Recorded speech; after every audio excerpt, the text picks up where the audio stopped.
is continually evolving. Today, we witness a shift in tourism paradigm. And the cultural knowledge that we have is very important. This one is an Ifugao Bulul that has been lent to us. To silk screen. So what we need to do is just get the first layer, on the top layer, the measurement. We will now make sure that you will not be consultant dependent, and you will now be able to put together your own museums with least assistance from the others.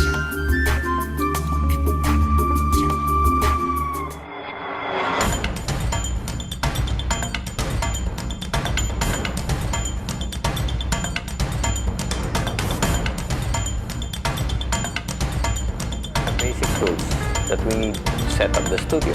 A camera that you're comfortable with, together with it. Also, generally, museum staff are advised not to pursue. In doing that, I'd like to focus on the two important words in that formulation, which is to curate and to exhibit. To curate is to... So why are museums important? Because museums and galleries give us an insight into the history of humankind. So even John Dewey, who is a prominent leader in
Okay, good morning everyone. Abig Abukla, Kumuyo Halban from Zambales University. Mayad nga temprano, maupay nga aga. Maray na aldaw po sa gabos, na imbag nga aldaw, kinyayo amin. So magandang umaga po sa inyong lahat. Good morning everyone. Welcome to our second day of this week's Museum Management Training Year 2. We are very pleased to have with us a very esteemed scholar and museum practitioner, Dr. Ana Labrador. So yesterday we had a very interesting talk with Dr. Cristina Juan on the research on museum collections outside of the Philippines, and she also gave tips on how we can use the Omeka application for our internal cataloging system. Now, today we are going to talk about how you can plan for a traveling exhibition, and that will be given by Dr. Ana Labrador. Okay, let me introduce Dr. Ana Maria Theresa P. Labrador.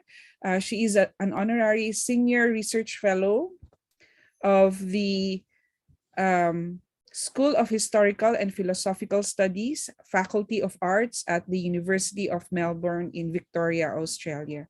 Before stepping down as Deputy Director General for Museums at the National Museum of the Philippines on December 1, 2021, Dr. Labrador was for 10 years responsible for research development, museology, and technical assistance, and her role as chief curator and head of collections management was to make national collections and sites accessible to audiences in its 3 flagship museums in Manila and 15 NMPs in different parts of the country. Dr. Labrador is a social anthropologist and museologist by training, having obtained a PhD from the University of Cambridge in 2000 and an MA in Museum and Gallery Management from the City University of London in 1991. An academic before the NMP, she taught for 22 years at the University of the Philippines at Diliman and Ateneo de Manila University. She is presently a member of the International Council of Museums Standing Committee for Museum Definition, Prospects, and Potentials, which is shaping a new definition for museums worldwide. So without further ado, we would like to say hello and welcome Dr. Ana Labrador. Good morning, everyone. It's really a pleasure to be with you. Thank you, Ikin, for the invitation and the chance to be able to share what I've learned all these years. Our attitude is really that we're lifelong learners. We cannot really be totally kind of experts in the field because as Iken and I were talking about it a while ago, is that the diversity of our heritage, both natural and cultural, is amazing. And we will never lose any work because there's so much to do, and that's why we need to share, we need to network, and learn from each other. So this is what I aim to do this morning. Okay, thank you, Ma'am Ana. You can now share your slides. Okay, I'll share my screen. So can you see my screen? Yes. Okay, I'll just move this around a bit fiddly. So here, Ikin wanted me to talk about the, how to conceptualize a traveling exhibition. Although she wanted me to talk about Piña-Seda program. This is quite expensive, but then I think you can think through things, and also I'll suggest certain ways of going about it. You can start small, as we have in the past, before building up towards the Piña-Seda program.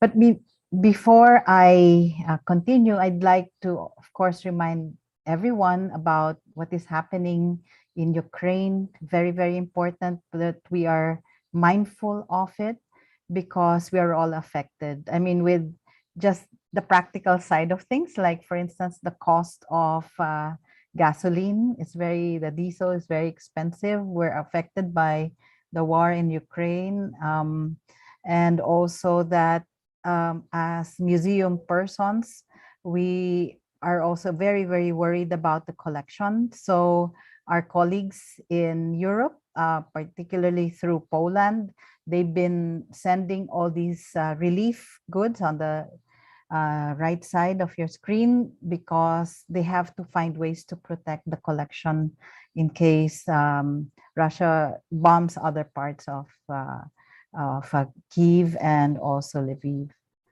So I'll start off with a quotation, no, by one of the eminent writers on, I guess it's Renaissance textiles. No? So Peter Stalybras said that clothes receive the human imprint. Like food, cloth can be shaped by our touch. Like jewelry, it endures beyond the immediate consumption. It endures, but it is mortal. So the recent example of that, because I want to show also how important it is when you're thinking about putting together a traveling exhibition, is about protecting your collection, even if they're new. So it's really a worry that sometimes when we do exhibitions, we forget that we need to conserve. We need to put in preventive conservation at the forefront. No, and my recent example for this, I was reading, the gossip columns on the internet. Is about Kim Kardashian wearing the Marilyn Monroe's gown, no, that she borrowed from a private owner, not a museum. And so, the conservators were all, they say, speechless, because she wore them, because perfume, oils from our bodies, all these, even, the skin that we don't see, that flakes off from our own skin, is it actually affects a heritage piece. So, it's never been a practice. I don't think you do it, no, that you have textile collections that you actually try to wear. So it is because of that. At the end of the day, most of the textiles, cloth, is mortal.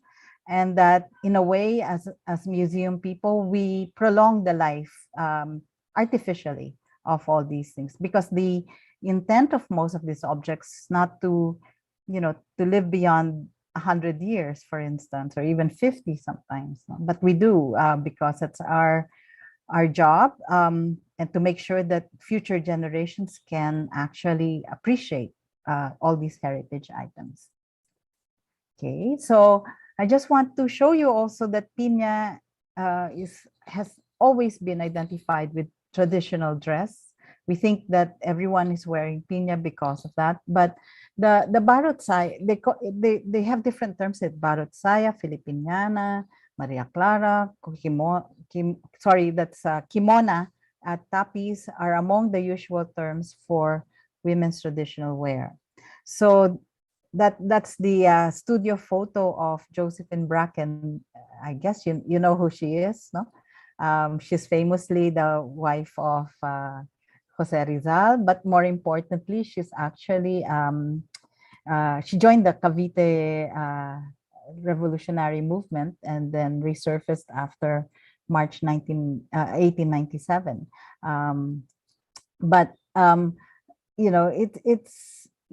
It's when this is featured, people talk about her wearing a Filipino attire, because Josephine Bracken is American Chinese, no, born in Hong Kong. Our challenge is really to for those advocating to make piña or Piña-Seda relevant, no? So we want to turn these museum pieces. For instance, I've seen this in one of the mansions near Malacanang, a full, bedspread with pillowcases entirely from piña cloth, no? But how to make that kind of interesting and cool for younger people? So the late writer Hilda Cordero Fernando had this project called Jamming the Old Saya, where she bought all these pieces and put them together with national artist Salvador Bernal to kind of contemporize the saya. So it's quite interesting what initiatives other people have. So after that, I just want to give you the outline of the lecture. So I would like to give a background of how to put together traveling exhibitions. So we mine our heritage and cultural resources in the context of museums. That's from my perspective. But there are other ways of putting together traveling exhibitions too. You know, you can actually have just standees on tarpaulin with really nice images, and that could go around also. So selecting subjects for traveling exhibitions, very important. And this particular topic, the Piña-Seda, is actually a spin-off of the Hibla ng Lahing Filipino exhibition that has really grown big in terms of its popularity. And then we need to determine people, materials, and destinations, all these resources that we have to think about in developing, you know, all the exhibitions, traveling exhibitions. And then, you know, just to tell you about the lessons that we learned from the 13 sites all over the world where we went, and the experiences that we've had, and the feedback, no? And then maybe the next steps is about, you know, you have to learn how to maximize costs, our effort, and then also our impact, no? Why do we need to do this? So you can think about it. So the basic thing is really to do research, and we did not embark on this this particular project without, you know, thinking through some of the things. Like, for instance, we needed to see where, you know, what are the common things in for instance, in terms of fibers, no? So we found out that in the Philippines, there are 6 main fibers. It's abaca, bark, bast, cotton, and then pineapple and silk are fairly new compared to the others. And in fact, bark and bast are no longer kind of popular, you know, in terms of fibers for fabrics. No? And so we also plotted out where are the weaving centers. And of course, in terms of Piña-Seda, it's the foot loom that puts that together, and not the backstrap loom. Backstrap loom needs hardier kind of threads, no, to be able to withstand that kind of bodily pressure.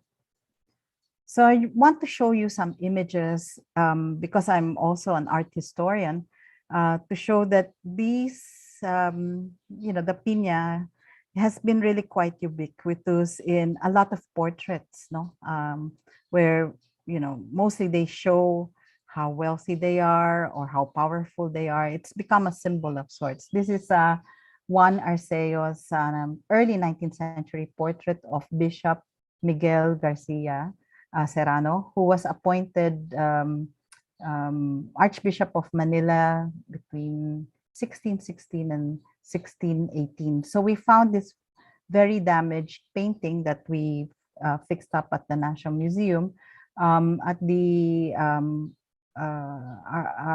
Archbishop's Palace in Nueva Segovia and Vigan. Okay, so even Basi Revolt has, you know, really interesting types of cloth garments, no?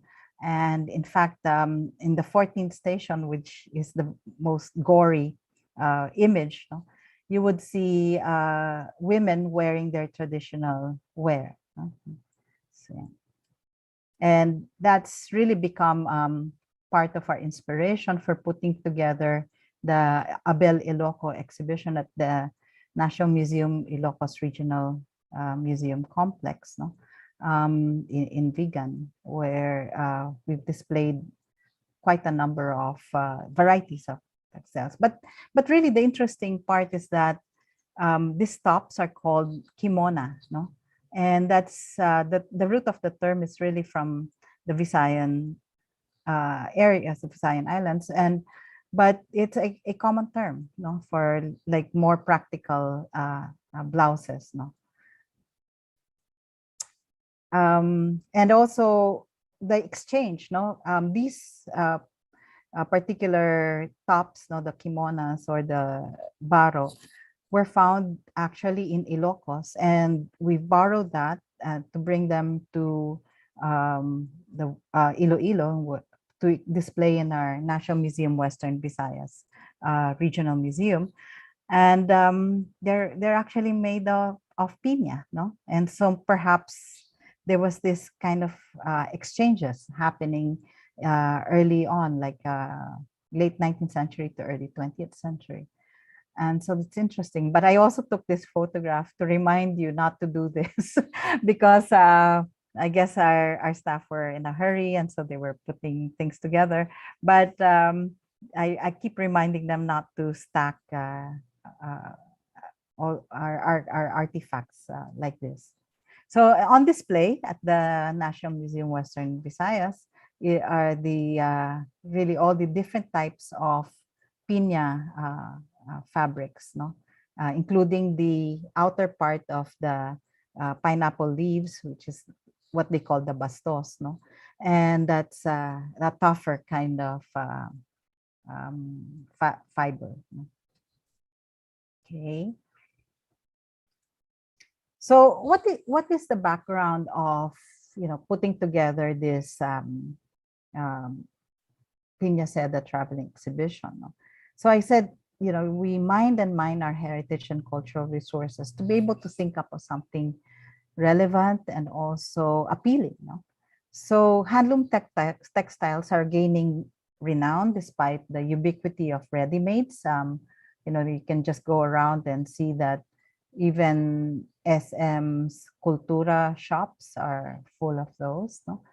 There's also a revival due to legislation, like for instance, the Tropical Fabrics Law, which is RA 9242, that prescribes a percentage of the government public officials' uniforms and government employees to have a bit of the handloom fabrics. No? And then also promotion, no? Sorry. Awareness and heritage value is also at the core. And maybe leaders and powerful people also wear them, so that becomes a very symbolic way of encouraging people to wear handloom textiles. So piña is among those 6 fibers, as I showed you on the map, that are common choices made by weavers in the Philippines. And then there's also the nostalgia, for instance, celebrating milestones, like for instance, during the centennial of Philippine independence, and more recently, the 500th year of Spanish contact, European contact with the Philippines. So there are different forms of nationalistic expressions. And then the support for the producers, sometimes it becomes an impetus, no? So fibers, setting up looms and textiles, and actually consuming the fabrics, no? So when you're putting together a project, no, when you want a subject for a traveling exhibition, you cannot cut corners with research. Research is really at the core. And when you're conceptualizing even stationary exhibitions, you need to do research first. And then you determine your collections. Now, if you don't have enough, you fill in the gaps through different forms of acquisition. You can borrow, take out a loan. You can ask for donations. No, and all museums do that. No, we top up our collections, especially if we want to tell a story. So. And that's the next part, you know, the content. What is the story and why is it important to tell? If it's not important to tell, why do you want to put together an exhibition of that sort? Because, you know, it's expensive. It takes a lot of energy, no? So you have to have a firm idea of what you want to do. And then resources. No? Do you have the human, financial, and even the sites, the destination where you want to do it? You have to think through that. And then who are your target audiences? And when I first joined the National Museum in 2011, they were saying, "Oh, everyone is our target audience." Yes, but how do you frame the narrative, the storytelling? What language would you use, for instance, also? So that's my next point. You have to not assume that everyone knows what you're saying. No? And so the National Museum, we decided to peg it at 5th grade level so that, the information is just right. You're not assume, all these pre-knowledge of your topic. And then it has to go through several layers of editing until you convey the right tone. No, you're not looking down on your audience. You're not talking down to them, but to pose more questions. So the other idea is also you can make it more open-ended. You can make your approach kind of, like making them involved, the audience involved. So you try to tell the story from that perspective and ask them questions. So next is also the graphics and images. I think we sometimes forget about that. What fonts will you use? How big? Is your museum, for instance, accessible? So how do you make that accessible? Do you use, for instance, sound text, like they can turn on, a source of sound so that there can be someone telling the story, or do you want a live guide to do that? How do you tell the guide how to describe it to a blind person, for instance? So graphics are really quite important. For instance, I think you've done already photography workshops. No? So that's really, really important that you take clear images, respectful images. You ask permission first. It's very, very important. You don't do all these guerrilla kind of shoots, no? And then you always want to present the best side of people. So graphics and images are about representation. So you do this with mindfulness. And then the collateral events and activities, no? And it has to be age appropriate, no? If you're targeting senior citizens, no, you have to talk to their minders. You have to tell them, how to make sure that they appreciate what you're doing. So there's all sorts of possible ways of developing collateral events, no, and activities. So it cannot be just everyone or anyone that's your target audience. So, and then also, how do you evaluate your project? So it's very, very important, not just to go for the numbers, but also the quality, no, not of the impact, no. And then you take your audience comments, even if they're a bit hurtful. If you have to learn from that. Okay. So the Piña-Seda project was actually a spin-off of the Hibla ng Lahing Filipino exhibition. This was the poster for our second iteration because we moved the exhibition from the National Museum of Fine Arts to the National Museum of Anthropology. So, I mean, that's part of the reason why the subtitle is The Artistry of Philippine Textiles.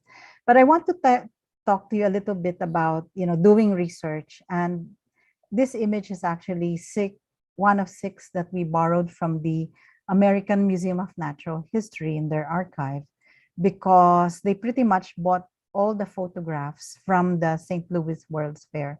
So this image was from the 1904 World's Fair, where the Visayan women were actually sewing costumes. No, so these are Visayan. Well, the label says it's Visayan women. So interesting, right? So just to talk to you about the aims of the Hibla exhibition. No? So what we wanted to do was to promote and protect traditional knowledge and intangible heritage. We also wanted to develop an understanding of how textiles bind us as a nation rather than divide us. Because previously, most of the exhibitions that I've seen was more of that. It's like classificatory, taxonomical. But why don't we find what is common? Like, as I mentioned, the different types of fibers, no? The six fibers that are common to all of us, and the technology of how to put together those fibers into fabrics. No? So we want to generate also knowledge on the six common fibers that are woven to turn into textiles. So as I mentioned, those. And then we also wanted to study looms and weaving technology. So when you say, for instance, foot looms, no, foot looms are really quite different, and there are different ways of understanding them. Like some of them would have levelers, some of them will have weights, no, for the foot looms, no, and so forth. So there's all these different ways of understanding, no. So we also wanted to create a profile of the weavers as well as the wearers. No? One of the things that, well, particularly the National Museum lacked when we first joined the museum was that, it's a problem when there are no names of the weavers in the archive, or the provenance of particular objects. So, when I learned to think about this in 1996, when a project went to Beijing, featuring craftswomen for the World Conference on women, and it's the first time that I've seen like their portrait and then their names on it. So we should, when we do research, let's do that. We should name names, no, not just women, of course, but also men. But usually the craftspeople don't have their names on it. So when we put together the Piña-Seda project, we thought Piña was a logical choice for its uniqueness, no. And again, as an art historian, I looked through some of the early paintings, no. For instance, this is a tipos painting from the Gironella album. It was painted by Jose Honorato Lozano in 1847. So this is the title is Kapitan Pasado con Traje Antiguo, or Retired Captain in his Official Clothes. And it comes from the book of Jose Maria Carino on Lozano. And then, you have all these portraits where they have all these details, no? Yung miniaturismo, they call it, where all the details of the embroidery is shown. This is Teodora de Vera by Justiniano Asuncion, no, in 1880. And then this is Agueda Paterno by Justiniano Asuncion also. So some of the painters in the 19th century, our masters in the 19th century, really exerted their effort to show how fine these textiles are. And because, it has something to do with their status, they at the time they had more disposable income to get all these wonderful artists to be able to immortalize them through portraits, no? Right. So what's the next aspect of it? I wanted to focus on also the kind of a mundane problem of what to wear. So because it addresses a whole range of issues about classification, according to Emma Tarlow, identification and communication, it is a very real and sometimes highly complex problem. And I think some of you have encountered that, like, when you get up and then you start your day, you think, what should you wear? What should I wear? And so Emma Tarlow focused on India, where their sartorial choices are so varied. They can choose so many things to wear, and because textiles are also very, very important in Indian heritage. No, I think it's also a kind of a backlash of, for instance, we hear of very wealthy people, billionaires like the owner of Facebook, saying that he only has t-shirts and jeans so that he doesn't have to encounter this very real and highly complex problem of what to wear. So that's also a consideration. No? And you can see that the fashionistas of the 19th century, again, this is a Honorato Lozano, Jose Honorato Lozano painting. No, this was a very, very trendy kind of commission that artists used to have the letras y figuras. No, you ask the artist to paint your name through landscapes and figures. No, and so you can see that they're all on their best kind of costumes, not the best clothes. And it's sometimes, that's why I was mentioning about representation. I remember also reviewing, photographs, no? And we ask even contemporary photographs, and we ask, where are they really dressed like this every day? No? And it's the same kind of things that we ask, for instance, when we talk about, the attire that ends up in museums. No, are these new? Have they been worn?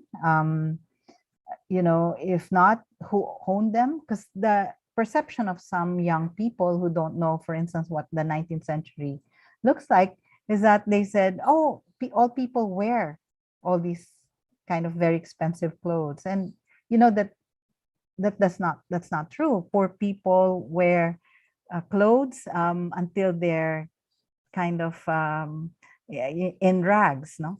And also, like for instance, in the 18th century, in not only in Europe but in other parts of the world, one of the crimes were stealing clothes because the poor didn't have them.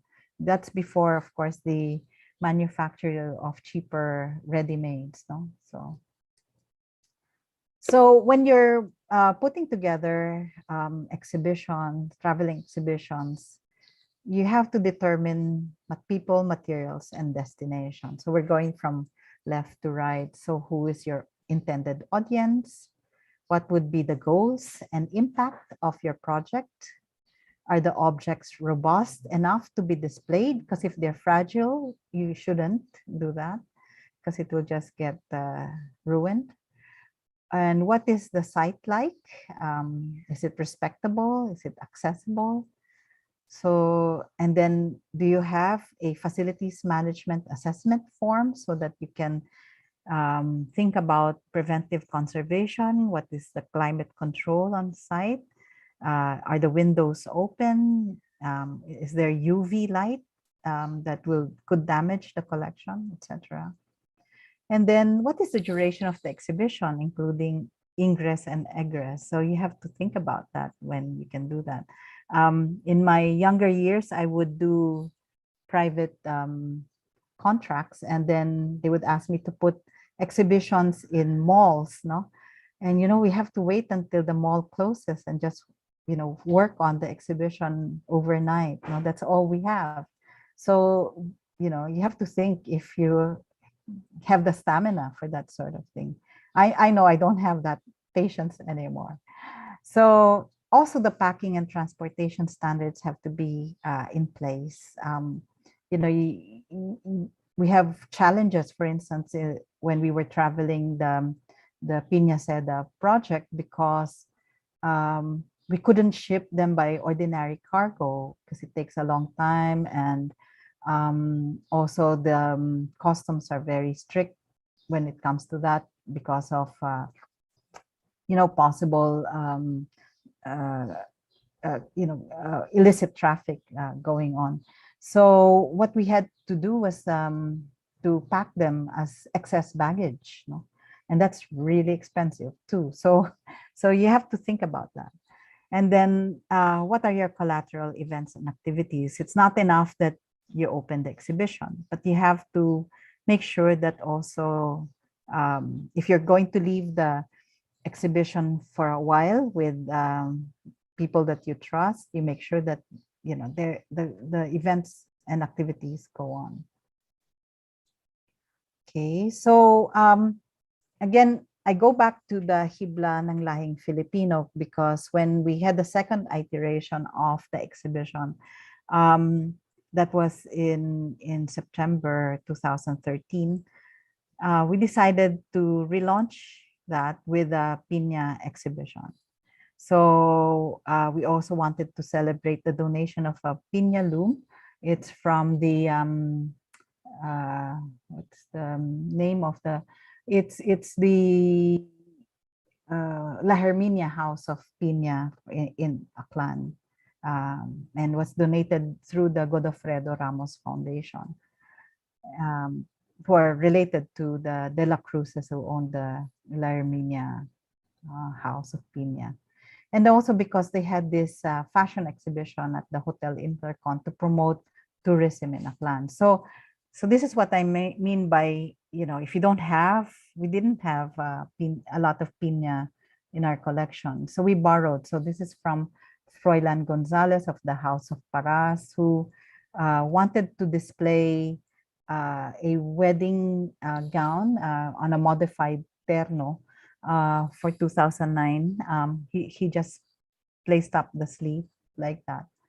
And so, we're happy that he lent that. But these are also the contemporary interpretations of piña done by, for instance, Armando Giron, Frederick Peralta, and also, we used to have the Philippine Runway Project, Milka Quinn, who's now a really important designer in her own right.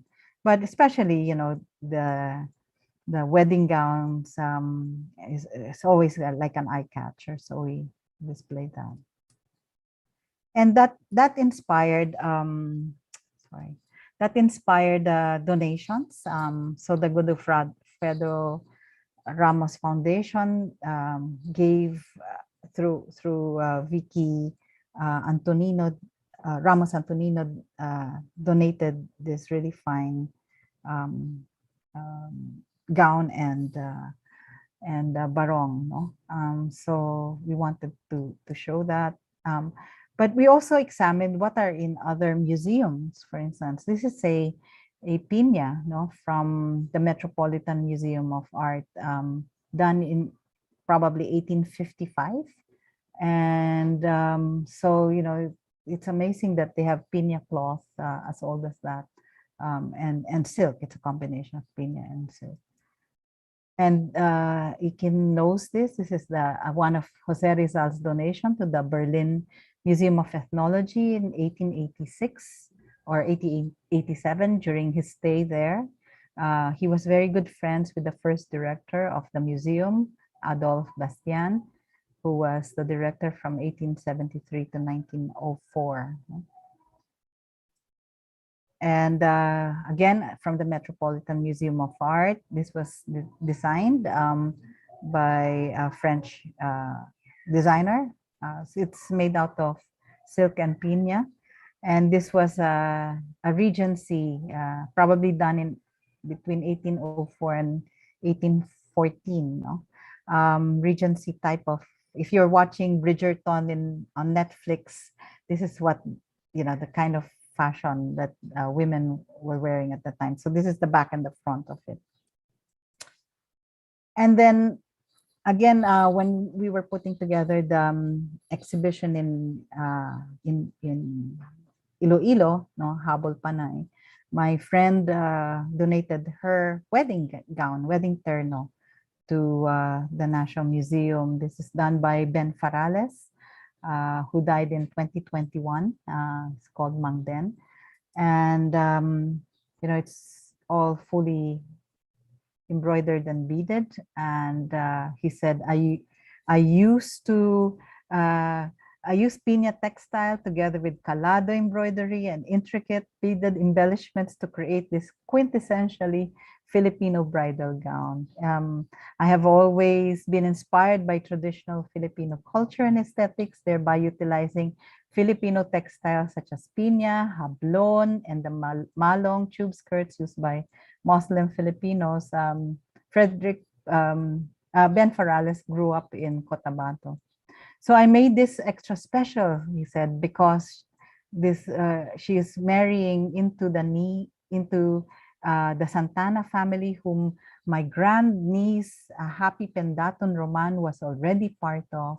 I am delighted and grateful this piece will be part of the National Museum's Habol Panay exhibition. That's what he sent to us in 2018. So it's really quite nice. So these are the locations. We had 13 places where Piña-Seda traveling exhibition went to, from 2017 in London to Buenos Aires, which is the last destination. We were intending to have the last two in 2020 to Hanoi and Berlin. But of course, that didn't happen because of COVID. So we couldn't do that anymore because the funding, of course, was used for COVID relief. So this is when I told you about graphics, we had to fix a look of some sort. And this is the look that we decided on. And then we would change that. If it's Japanese, then we have a Japanese invitation, no? And things like that. And the schedule of activities are pretty much set. No? And of course, the stars of the show, the project is not us, but the weavers and embroiderers. So this is the Philippine Embassy in London, which is behind, very close to Trafalgar Square, very posh area. And so we started off really doing many things by hand. And when I did have to do a site visit with a colleague, but it was more opportunistic because we were in Manchester to read a paper. And so we went there to be able to, I mean, that saves some money, no? Rather than traveling all the way to the area and just to, do the site visits. But if you can try to do site visits, it's no substitute for photographs or even floor plans, no? So we had to do this by hand. And so whenever we, set up the exhibition, we pretty much pin this around the gallery so that we can, be guided what goes where. So when we were unpacking, we did an interdisciplinary kind of exhibition. So we asked our Botany and National Herbarium Division to help us put those together. If they can't lend the historical collection, then if they can lend us a newer one. So that during the opening, I think this was the only, yes, it was the only exhibition that our patron, Senator Lauren De Garda, then Senator Lauren De Garda, managed to go to. The rest of the time she was too busy, but she did send some of her assistants, which is really quite nice and interesting. So the value of this pretty much showed early on, no? It's really for the overseas Filipinos, like this Filipina who has the different colored hair. She actually was really so enamored with this. This is part of our kit. We were giving away the bastidor, no, embroidery bastidor, and also pieces of piña cloth, no, so that they can appreciate Piña-Seda cloth. Appreciate that. So this part at the background is really a part of our exhibition. No? So we were showing the different types of fabrics, no, that are done with the Piña-Seda, the bastos, the linawan, no, and all sorts of different kind of fabrics made in different parts of Panay, for instance. So, because there's also in Antique, no, besides Aklan, and also Iloilo. So it was a very popular exhibition, but it's always kind of a happy time for us to see how our weavers and embroiderers enjoyed themselves too, and that it was a good thing. We did a lot of sightseeing also during our break time. And it's mostly our staff that took them around, because I normally have to leave immediately, not to, I didn't really quite enjoy my stay because they're very, very brief. So what were the lessons learned from the 13 sites? No, so I'm reading from left to right. So the selection of pineapple fiber to represent what is unique and traditional in the Philippines, with the silk cocoon fiber to denote what is new, innovative, and pragmatic. So it's not the pure piña that we're after, it's the Piña-Seda, so that we can show that the weavers are actually very, very creative and modern. The exhibition itself is concise and meaningful. The exhibition and public programs were driven from the perspective of production and process of creating, rather than just a fashion exhibition. So it's worthwhile to bring in actual weavers with the loom. So it was Ana India Legaspi who created the prototype of a flat packed, a Piña-Seda loom. So, it took us really a long time at the beginning when we were in London, more than an hour. By the time we were ending the project, like for instance in Buenos Aires, it was less than 30 minutes.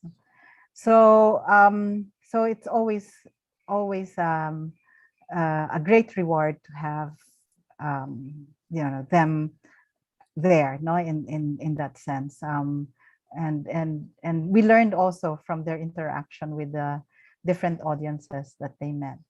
So the first major traveling exhibition developed by the NMP and in-house, that was ever, and involved resourcefulness among our researchers and designers that were part of the curatorial team. We also have the collections displayed were gathered and developed with the practitioners, the weavers and embroiderers, and the target audience in mind. And then the audience were Filipino overseas, and to introduce them, the Filipinos overseas, and to introduce to local audiences, the others, to the traditions of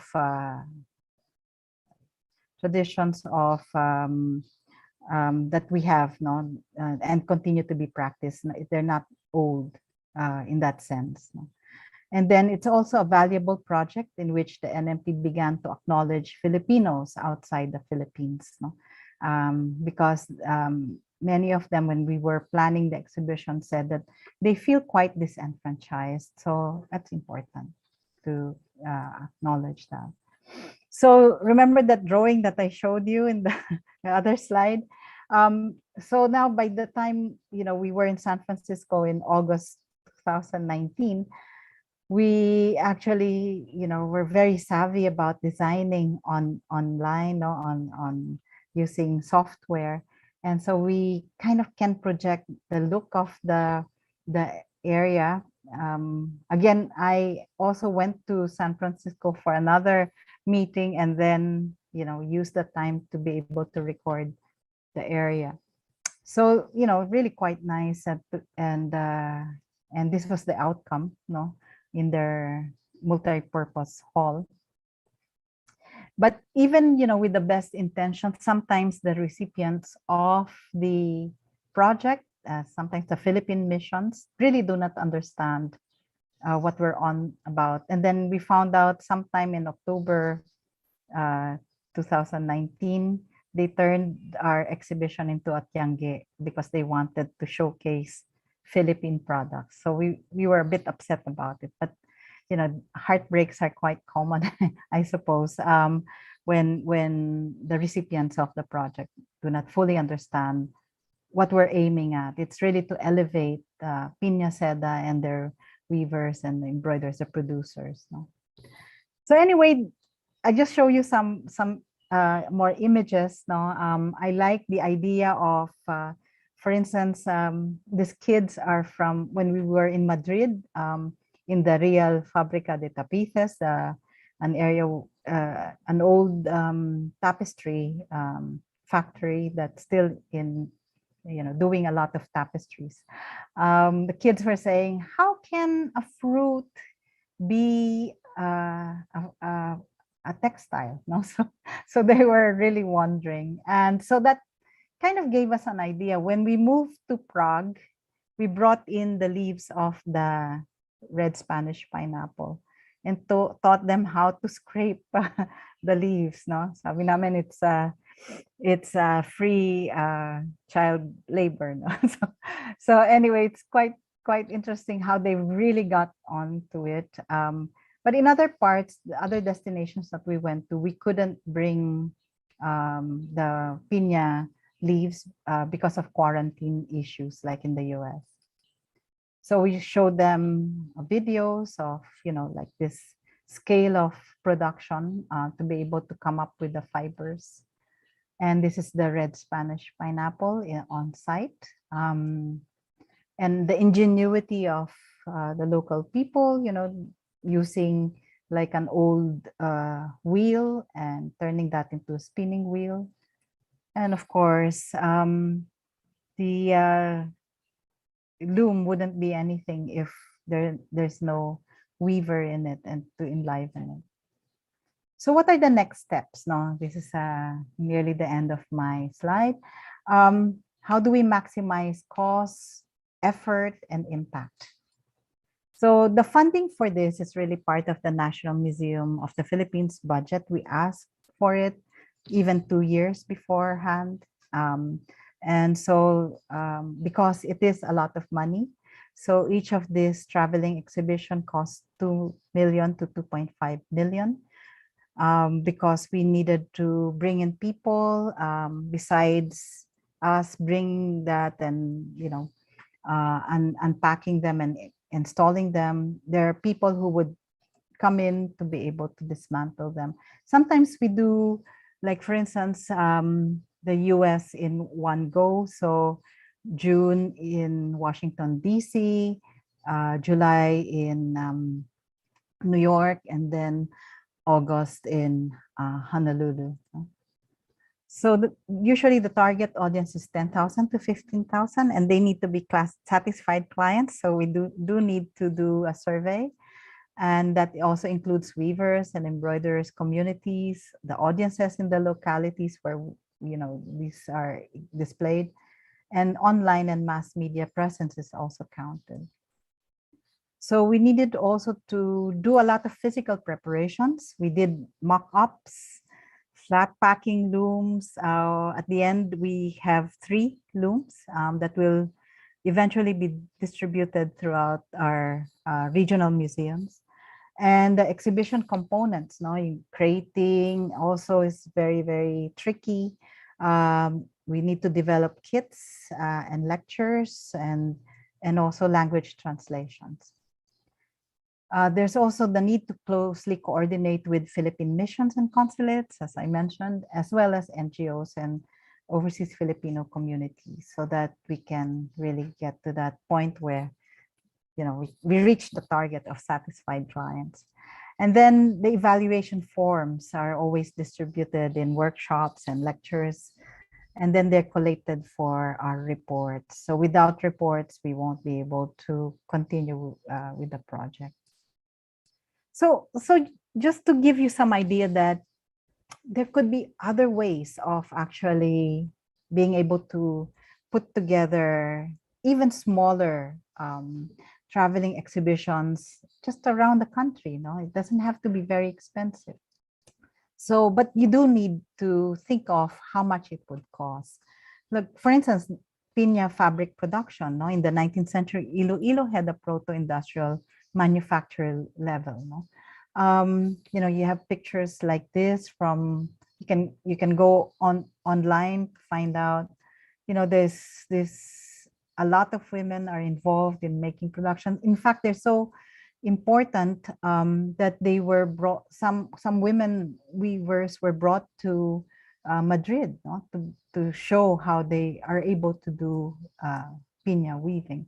So the embroiderers were also a lot in one workshop. So what happened? No, so that could be part of your research. No, or you can talk about the versatility of Piña-Seda. This is Carlo Eliserio's uh, uh, product, no, a project. He dressed up the Miss Universe plan, no, Jonah Sweet, wearing his black dyed Piña-Seda gown, no, so it's amazing. This is by Marina Antonio. It actually belongs to then Senator Lauren Legarda when she lent this. So we have actually raided her closet a lot. So it's really quite interesting. You know, what kinds of things that we can put on display. We don't have the funds to buy them, but we could always borrow. So eventually we took the Piña-Seda back to Manila. Just before the pandemic, we had quite a lot of activities, no? So in the hallway, we had student visitors and all that. No? So finally, I just want to show that even someone like a 19th century Filipino painter, Juan Luna, that's his painting of Una Bulaqueña in the middle, had the challenge of how to paint a Maria Clara, no, a Barotsaya, no, and how to show its fineness, no. So these are representations, no, of who we are, or our forebears kind of you know, level of you know, status and all that. So it's interesting how clothes can transform people and can also transform our ideas, no? So I would like to, this is the last quote by our good friend Lynn Milgram. Dr. Milgram said, "Contemporary piña cloth speaks not only of Philippine tradition, but also of the broad cultural matrix that is the contemporary Philippines. By incorporating change in piña textiles like Piña-Seda, or even, you know, combining it with abaca, designers have enabled different players to fix personal meanings to this renowned cultural form. No? So as I mentioned, without the weaver, a foot loom, Piña-Seda foot loom, is really nothing. No, so these kids are really quite funny because they couldn't figure out what this is for. No? So that's why I think it's always worthwhile to have exhibitions of, you know, with producers and you know, the people who are kind of should be more involved. And even, you know, this notion of co-curation is very, very important to democratize our practice. No? We need to do that. We need to bring in other people's stories. Otherwise, it's kind of boring, you know, without those stories. Because we need to keep, make the past contemporary. No? So these are some of the links that you can explore. Before I left the National Museum, we actually fixed up the website, a very functional website, and we've also put in the publications, and they're free to download. Just register. There's a form, and they will allow you to download as many as you want. And then also the Hibla ng Lahing Filipino has a 360 virtual tour. No, so you can look at that and so see where the Piña-Seda section is. I'm just showing you the first iteration of our invitation, and that's also the cover of the book that we produced for this. So I want to thank you for listening. Salamat, as they would say in Bontoc, which is my really first serious area of research. And I did not mean to actually study textiles, but these two women, mother and daughter, Kayapan on the right, and Mananghulia Betehu Ochali on the left were really quite inspiring, and they're both gone now. Mananghulia died last year, and but before that we went to the ICOM Conservation Committee meeting in India, New Delhi in 2008, and that was a lot of fun. And and people were curious about what we were wearing. I'm behind her in that corner photo because they were wondering how we're able to hold up our skirts, our wrap skirts. And I said I would just eat a lot, to kind of make sure it holds up. So these are really all these men and women who have inspired projects such as Piña-Seda, and I think it's so worth it to be able to do much more with them. So please do consider putting together traveling exhibitions, not as expensive, but also to co-curate. Thank you. Okay, thank you so much, Ma'am Ana. Fantastic, no? Ang ganda ng pinya, and of course, a very informative presentation and very useful for our participants for this training. So we are now, if this is live, we'll give isang bagsak to Ma'am Ana for a very good presentation. And then now we are now, ayan na, may mga sign nilang for clapping. All right, so we are now accepting questions from our participants. So if you can just type in your questions on the chat box, and then I'll read it out in a few minutes. All right, so we begin, we are now receiving questions. And this is the question that we have received from our participant. Okay, the first question is, where do we see the future of traveling exhibitions in the light of COVID and post-COVID era? There's a quote that goes, "Never waste a crisis." Do you think museums can take advantage of the current pandemic to come up with new innovations? Yes. Actually, I just published an article in the new issue of Museum International. The issue is on empty museums, no, because it's really quite a number. Even if our National Museum staff feel quite bereft when there were no visitors. We were just so used to. I mean, you know that Ikin, that we like having visitors around, and so there's an impact, and I think it's really a chance for us to kind of change the way we do things. We used to like having thousands of visitors. Why? No, why are we after the numbers? Because in our case, it was the Department of Budget and Management who gave those targets. No, otherwise we won't get the funding for the following year. No, you know that, and so we need to focus on quality, of the visits. And in that article, and I could also share that with you. You can download it for free.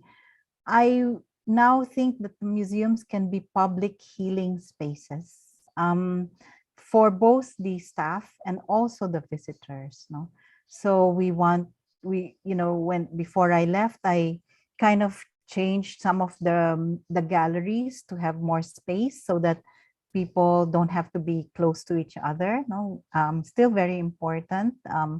COVID is not yet behind us, so we need to consider that.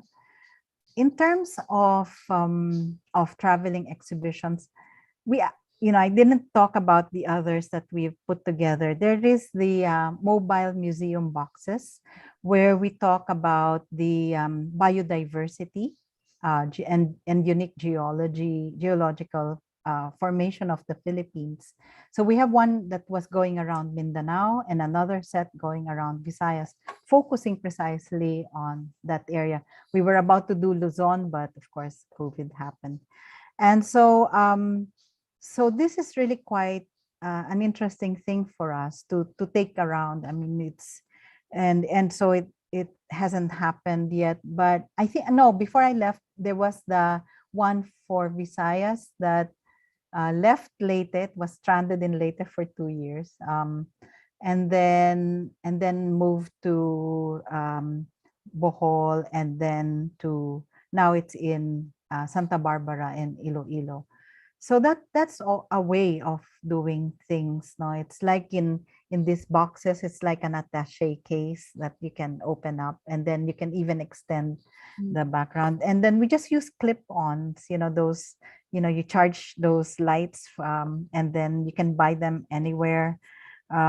So the clip-ons give that light on the boxes.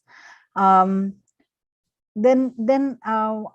the staff at the National Museum in Western Visayas had this initiative, and they asked funding from ICROM, which is the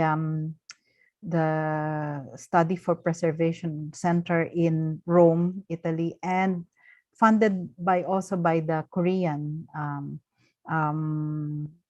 NGO. And they proposed 5 boxes, kasi itong mobile museum boxes for Visayas and Mindanao, they're about 10 or 12 each. So this is 5, and this will be for the barangay level.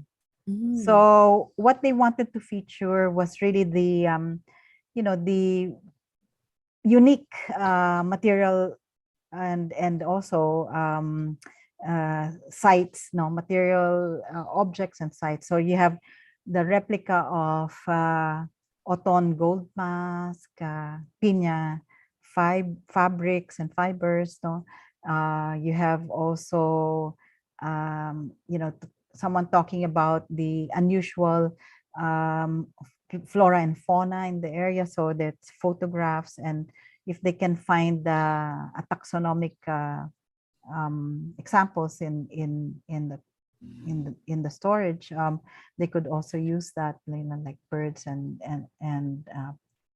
dried plants from the herbarium.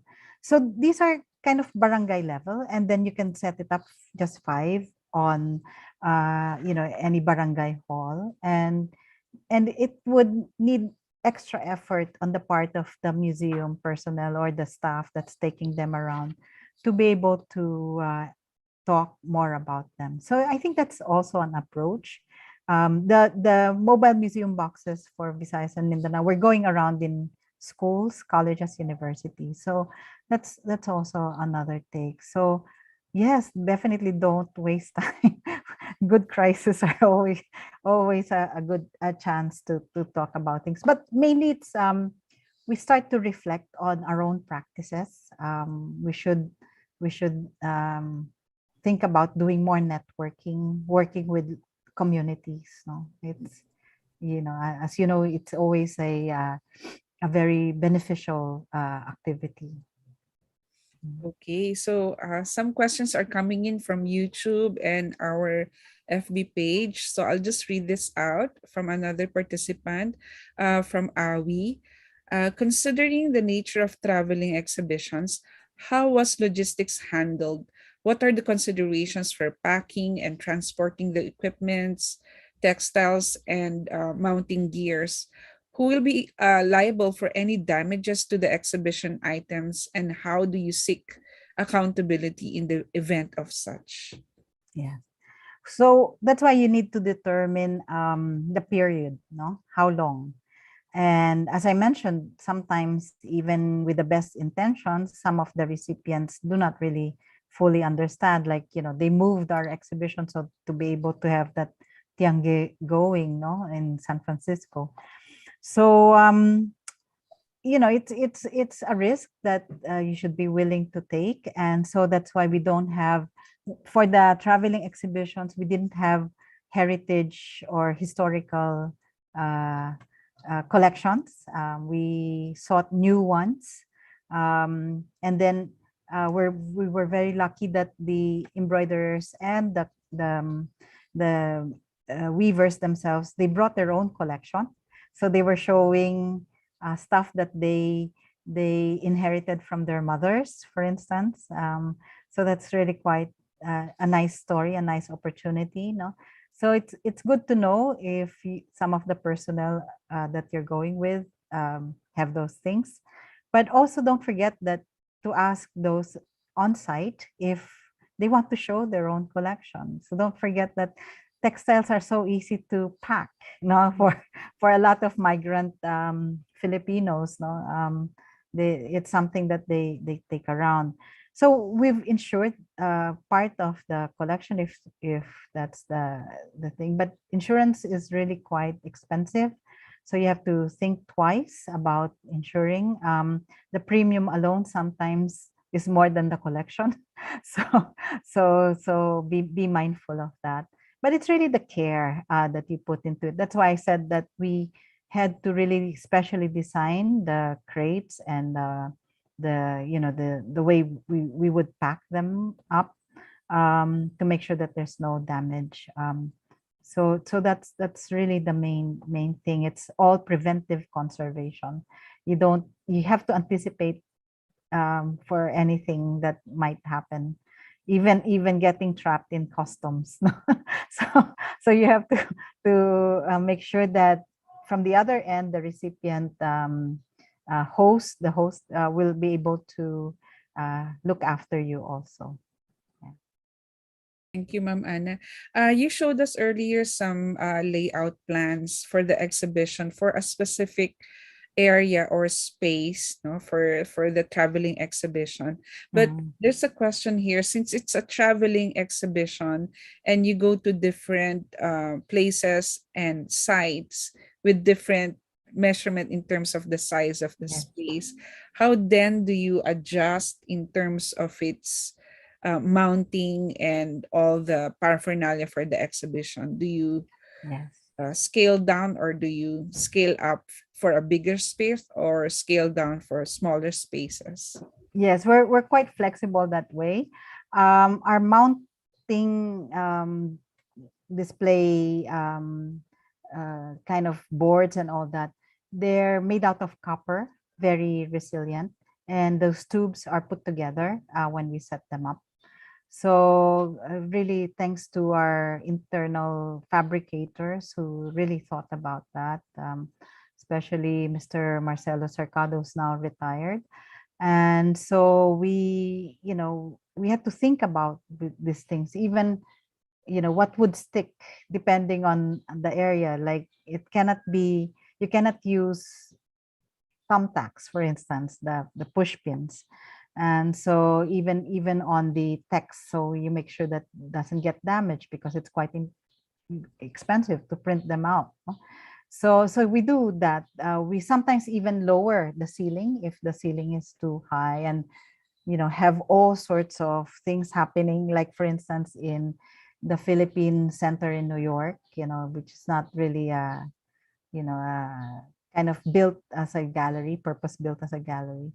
So we had to do that, and we had to be mindful about the other uses of the site, the hallway. Like in Honolulu, we placed the exhibition on the bridge in a library. It's the bridge gallery, and so we also had to think about those things. So in cases where we could not visit the site, we had to really rely on the our host. But really this is a lesson for most of us to be flexible, to kind of not be so doctrinaire about how we're going to be mounting. Sometimes at the last minute we need to change. Like we didn't realize that there would be sun streaming through the windows, and so we have to make sure that the UV does not affect our collection, even if they're new, because we want them to be able to continue their social lives, as exhibition materials. Okay, thank you, Ma'am Anna. And then, of course, aside from the logistics, there is a question here about the content of the exhibition. So this is a question. I'll just read it out. Considering that traveling exhibits target different nationalities with different social realities, tradition, culture, and history, should the traveling exhibition adjust, or your content of the exhibition adjust every time you move the exhibit to accommodate these nuances? You could adjust in terms of, because there are accompanying people, like for instance, anthropologists from the museum, and also those who have done research on site. Like we bring our botanists and also our geology and paleontology researchers on site, because they talk about, for instance, why does the red Spanish pineapple grow leaves that long, not on other sites? And that's why we're so unique, no? You go to Indonesia, they've tried to plant the red Spanish pineapple, not, they couldn't do it, and also in Thailand, no? So it's not happened there yet. So yes, we did, but the narrative is fairly fixed because we needed to do that. The challenge is really to translate all that, but we have them checked. That's why I said that you have to network not only with the Philippine missions and the embassies and consulates, but also the communities that you cater to. But really, our main goal is really to focus on the Filipinos overseas, and it's up to the the local ones on site to appreciate that. But most of the time they do, because of the uniqueness of the pineapple fiber. And then some of them would say, oh, the foot loom looks quite crude, like when we went to Geneva. And then, but when they saw the kind of fabric that came out of it, they couldn't believe it. And that's why it was the time of the meeting of WIPO. So it's about intellectual property protection. And so we talk a lot about that too. So it depends. Sometimes there are occasions too, like June 12th, that's the main thing. So we're able to do that. Okay, so related question again in terms of the theme, no, for this traveling exhibition. Yes. Yeah. So I'll just read out the question. What is the minimum composition of your team to ensure a successful traveling exhibition? How do you divide your, for instance, manpower regarding who travels with the exhibition, who Yeah. mounts, and others? Okay. Process? That's really quite interesting because so we had a team that goes around Asia, because sometimes they would be like crossing over. That's why we have 3 flat pack looms already. By the time we got things pinned down in 2018. So there's a team that went to Europe, and there's a team that went to the Americas, no? So the reason for that, sometimes it's practical, those who can get visas, because we all need to get visas. It's not automatic that we get that. And those who could travel, be resilient enough to travel, because it really takes a lot of energy. So most of the time, there are 3 or 4 that stays with the weavers and embroiderers. We have to make sure that they are in good health, they're happy. Like for instance, in Honolulu, they're the ones who stayed in the 5-star hotels. We stayed in the dorms of the University of Hawaii in Manoa, so because, we wanted to make sure. It's very hard to get, like especially in the summer, some areas that we went to are very well subscribed for tourists, not before the pandemic.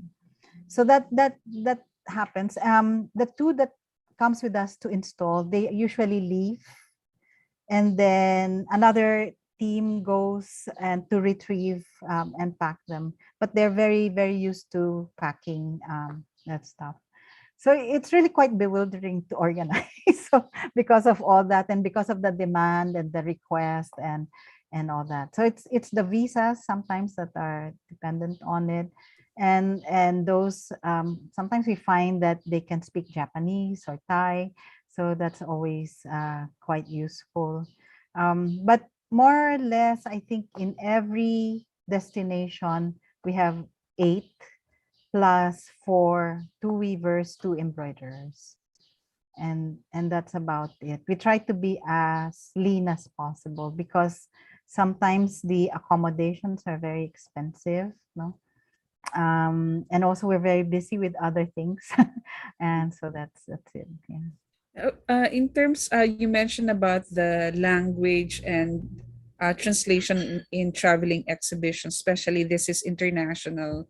Uh, I mean, it's an international traveling exhibition. Yeah. And were there also translations of the English text or Filipino to, Yes. another language?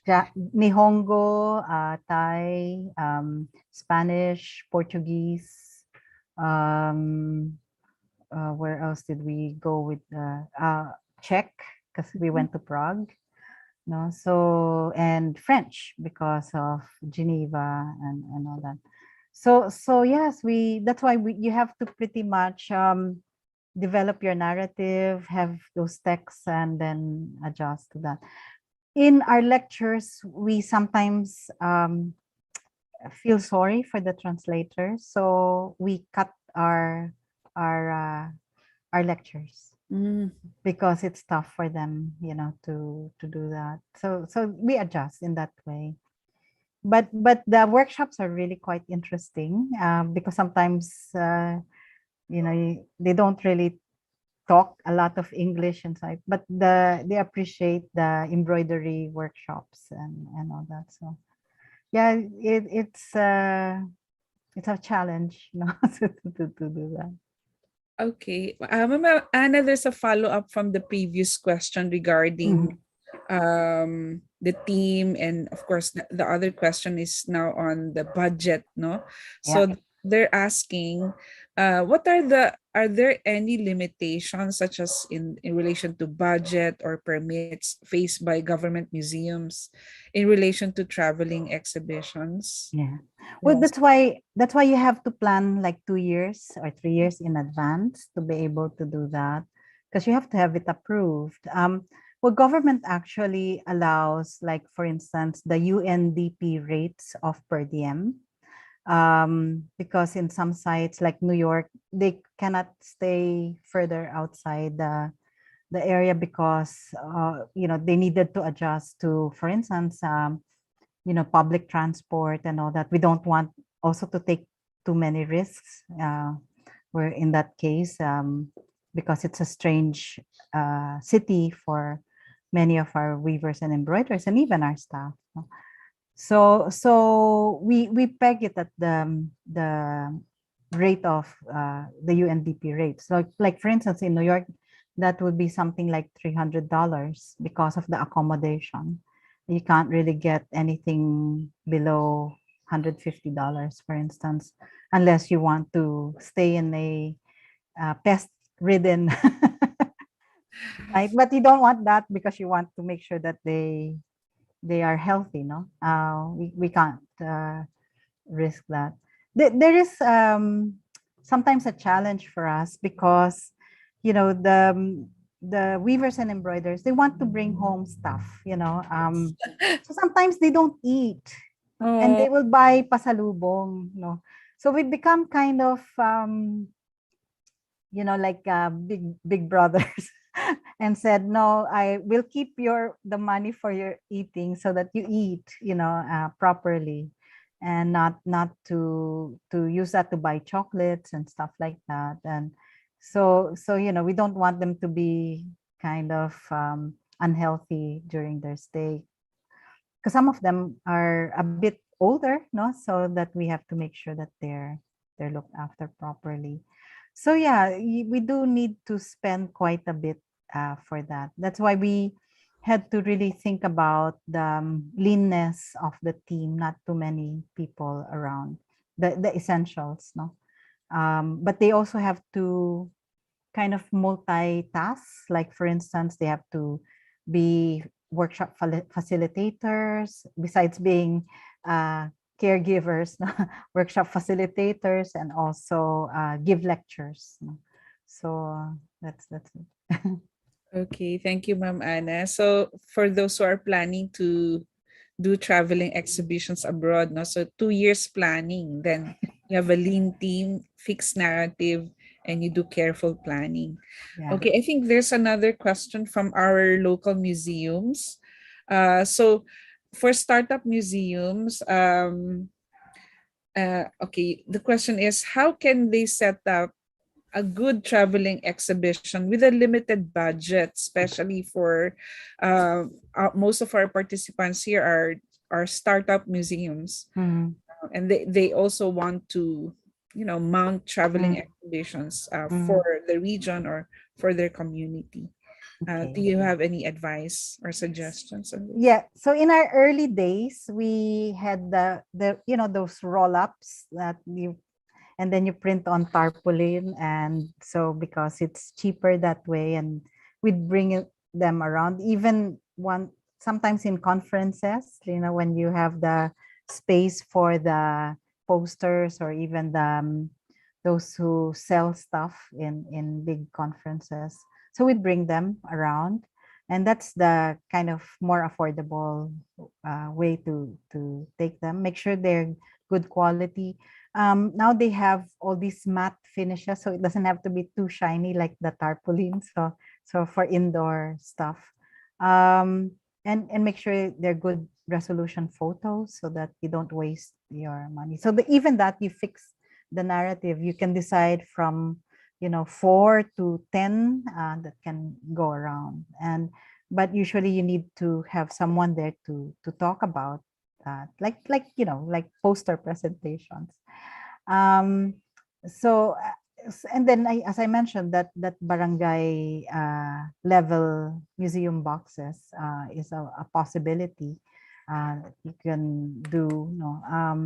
So, and then work with the communities. Perhaps they would like to lend to you in every destination. You can kind of work with them so that they can talk about them and share them, because personal collections have far more interesting stories, I think, and that will kind of extend the life of your exhibition in that way.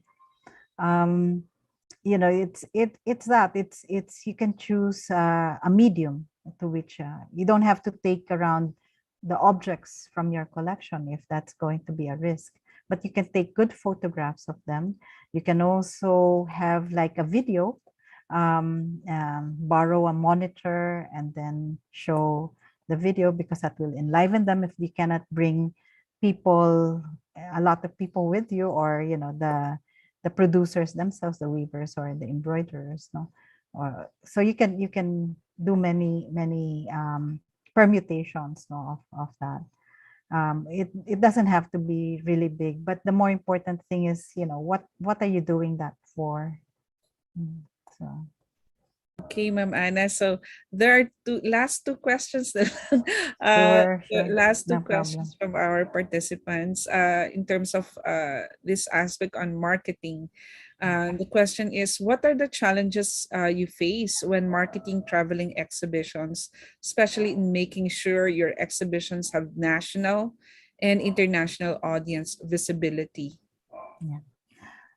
Sometimes the site itself, like for instance, if it's within the embassies or consulates, it's not so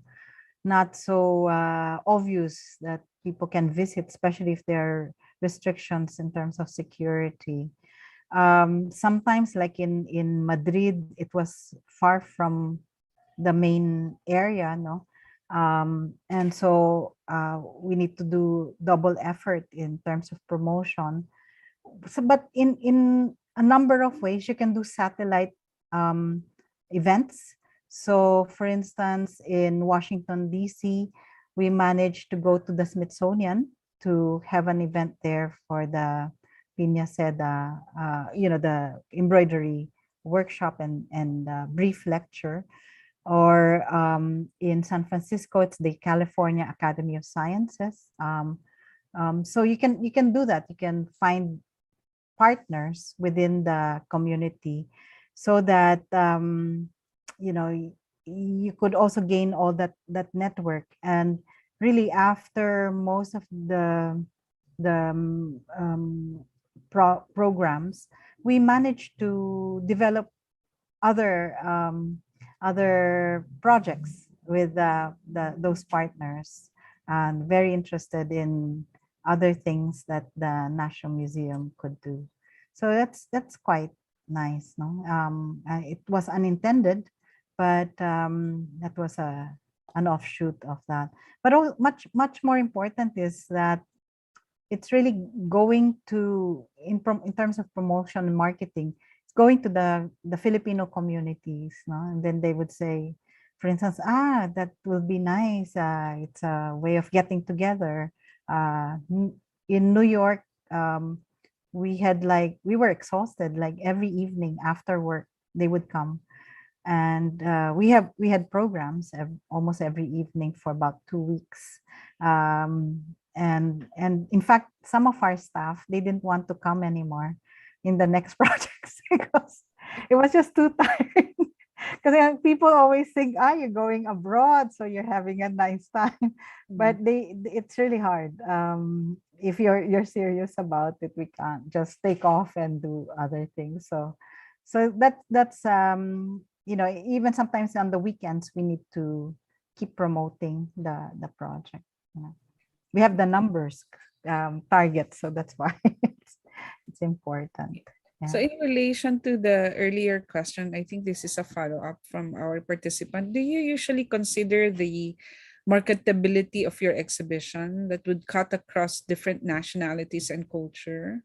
Yes. I mean, that's why we chose Piña-Seda over other textiles, because it's really quite unique. So we knew that people would go for that. And then especially when they see that the loom, the foot loom, is quite simple, but yet produces that kind of fine fabric. There were occasions when people would even say, we won't ask for discounts anymore because it's so difficult to do. so it's so backbreaking and things like that. So yes, it is the uniqueness, the kind of pride that they get out of seeing something like that. Because most Filipinos, of course, know the Piña-Seda from the product end, no, when you go to buy it from the shop. But it's really when you see that it's painstaking, no. And then it's interesting how some of the embroiderers said, would tell some of the Filipinos wearing their barong or their terno, they would say, I did that. That's my embroidery. So they have signatures on that. And we didn't realize that, we thought there would be like common types of designs, but it's really, they had all these things more unique than what we imagined. So yeah, so it's amazing. Thank you. Let's accommodate one last question from Kelly Ramos No from problem. Oro. What if a university museum wanted to host a traveling exhibition? You mean from the National Museum? Yeah, from the National Museum or local museums. Yeah. So you can contact them. They normally reply about that. I think now that because we all have vaccinations already and all that they could start up, exhibitions. Like, for instance, if you want the mobile museum boxes for Mindanao, I think it's with MSU Iligan campus. So we can direct you, our staff can direct you to them. For the Piña-Seda, there are 3 sets, and I'm sure that could travel. So best to, again, it's a part of recalibration. Maybe best to focus on the local rather than the foreign for the meantime. Yeah. Okay, what a wonderful Q&A this morning, Ma'am Anna. Thank you, and thank you to our participants for your questions. Thank you so much. do you have any last words of advice to our participants for this session? So any site, I think, can be an exhibition site, but what would make that meaningful would be how you would interact with your audiences. No, it's really quite important to put them at the heart of your project. It cannot be done otherwise, and it won't be worth it. Um, the best thing forward, moving forward, is to think about co-curation, working with the community, putting together projects with them, how to care for their objects, because what we have there is from certain source communities, no? And like the challenge at the National Museum was that some of them don't have proper provenance, and so that was a chance to reinterpret the collections. I think we would benefit from really understanding what we have and asking questions, for instance, like, say, why do we have them here even, and we're using public funds to maintain them and prolong their lives beyond, or their intended life. So think about those things. And as I said, that museums or even galleries can become public healing spaces, and that we need to recover from this. It's not just physically, but mentally. A lot of people continue to suffer, and they don't even know it. And so that's why we need to get together in a kinder, more caring way. And the museum can, any museum can actually lead the way forward. Okay. All right. Thank you so much, Ma'am Thank Ana, for you. your time, knowledge, Yeah, and no, time, energy for this. I enjoyed it, Ikin. Thank you so much for the privilege. Thanks everyone for listening. Okay, thank you so much. Okay, so I think that's the end of our session this morning with Ma'am Ana Labrador. Thank you so much. And of course, to our participants, no, thank you for joining us this morning. For tomorrow, next week already, that's week 9 of our museum management training. We will have 2 interesting resource persons. Now we are looking beyond, no, we are looking like what Ma'am Ana said about working with communities, no. So we have Dr. Cecilia de la Paz from the OICA, or the Office of Initiatives in Culture and the Arts, and she's also the curator for Bulwagan ng Dangal of UP Diliman. She will talk about community engagement with university museums. No, how can your museums engage, no, with your source communities? And that's on May 12, 2022, and on May 13, we will have Dr. Juan Carlos Gonzalez. He is a professor of biology and also an ornithologist, and formerly the curator of birds from Museum of Natural History from University of the Philippines, Los Baños. Okay, so that's May 12 and May 13, same time. I hope you can join us again. And we are nearing towards our last session. Until June 10, no? Isang konti na lang. We finish level 1, then we level up to the next stage of our museum management training, where we convene the participants, no, selected participants from our pool, who will be invited to come over to Baguio for the face-to-face training and workshops, no, by our technical panel. Okay, so please don't forget to give us your feedback for today's session. It's now in the chat box, no? So we received some messages that they were not able to log in for the feedback survey. Now it's on your screen, chat box, no? Please let us know what you think about this session and by filling up that form. Okay, so thank you very much for joining us, and we'll see you again next week. Have a hearty lunch, everybody. Goodbye. Thank you.